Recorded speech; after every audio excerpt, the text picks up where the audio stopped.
Our attention now to Shohei Ohtani's great moments on the mound here at the Big A. Kind of go look back a little bit, Tim, and we're going to start with you. We are. You know, there was a moment during the 0-2 celebration, back in June. All the former guys come in. We'd been out, in this hospitality suite the night before, and Shohei's out there hitting 2 home runs, driving in 8 runs, and everybody's kind of looking to see, like, hey, Fish, what's this guy about? Is he really that good? Is he? And I'm like, guys, he's legit. He's the real deal. Well, guess what? The very next night, everybody's in the stands. We're right up there in the Don Julio Club watching this outing, and guys are, chit-chatting, having a good time, but guess what? They're always turning their head. They're looking every time Shohei's making a pitch, and everybody's just in awe going, oh, my gosh, this guy is legit. He just went out and hit 2 home runs, 8 RBIs, and then he comes out and he throws 8 innings, 2 hits, 13 Ks in front of that host of, some of the Angel greats.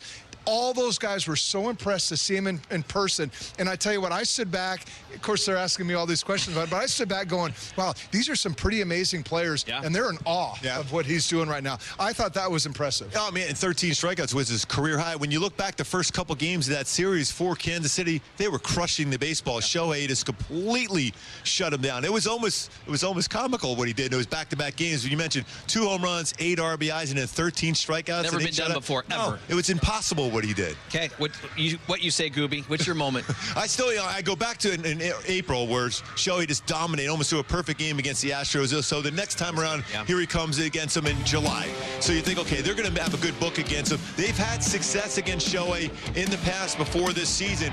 That slider he found down in Houston in April, he carried here to this ballpark. This is a team, the Astros, that do not, and I mean they do not strike out. He struck out 12 guys in 6 innings, and that was the thing that was so impressive about Shohei in that game. He also got 6 ground ball outs, 5 fly ball outs, and then he also hits a triple down the right field line, driving in 2. So he was doing everything again against the best team in the American League, and that's the Houston Astros. To have a game like that with that many strikeouts, just dominated. Yeah, and I want to go to a game for my moment. Wait a minute, I was going to ask you that one. You know what? I was going to ask you that. I was going to comment on yours. Hey, wait a minute. What's going on here? I'm excited to get to my moment. Okay, Tim, go ahead. No, go ahead. You got it. It's all you. No. So, Mr. French. Yes.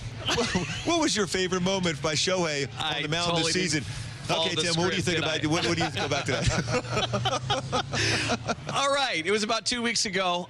Seattle was in town. Another team going to the postseason. You mentioned, kind of, you alluded to it in the game. You talked about Shohei's, all of his talents on display. 7 innings, 8 strikeouts. He goes out there, has an RBI, and scores the game winner in a 2-1 win. He did it all. He put the team on his shoulders. And if that wasn't an MVP performance, I mean, how many players can you say can get it both done on the mound and at the plate in the exact same game? I mean, you go back to that 4-game stretch. The Jays, the Astros, and then the Mariners. All 4 teams going to the postseason. He had an ERA in those 4 starts, 0.67. That's dominant. Everyone goes, well, what's he doing against the best teams? They were the 4 best teams. We went out there and dominated. Yeah, and I'll kind of piggyback all this because from the mound, again, there's so much information. There's so much stats. You know what he's going to do, generally speaking. I shouldn't say no, but you've seen what he's been able to do. And a veteran hitting team like the Houston Astros, the ability, these guys go back, they talk, they make adjustments. And for them not to have an answer to Shohei Ohtani at this point in the year, that's so impressive because that rarely happens in a game where you have such a dominant, group of major league hitters like the Astros have.